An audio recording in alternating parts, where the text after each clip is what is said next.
Isang lamay na pagkamalan ng mga turista na handaan. Minsan talaga hindi maiiwasan ang pagkakaroon ng mga eksena sa isang pagdiriwang o okasyon. Lalo na kapag merong dayo o turista na hindi naman aware sa kultura o tradisyon ng isang lugar. Tulad na lamang ng insidente sa kwentong ito kung saan ang isang lamay ay napagkamalang isang masayang handaan. Kung ano ang ginawa ng pamilyang namatayan sa mga turista. Narito po yung kwento. Dalawang foreign tourists na masayang ini-enjoy ang kanilang pamamasyal sa bansang Thailand ang aksidente umanong nakikain sa isang lamay sa pag-aakalang ang napuntahan nila ay isang food festival.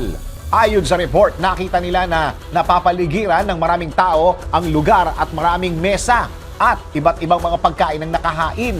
Kaya agad nilang inisip na masayang kainan lamang ang kanilang napuntahan.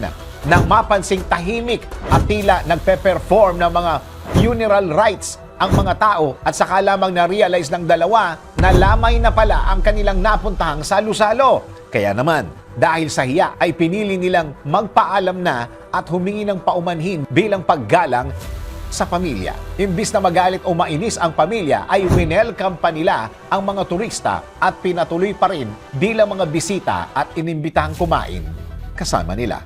Ikaw, naranasan mo na rin ba ang aksidenteng umattend na okasyong hindi ka naman kasali o baka naman may na-encounter ka ring tao gaya ng mga turistang ito?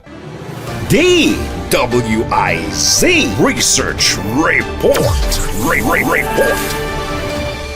Thank you for watching. Tuloy lang ang panonood at pakikinig ng tamang balita sa DWIZ News, DWIZ News FM Regional, DWIZ News TV, Aliw Channel 23, nationwide.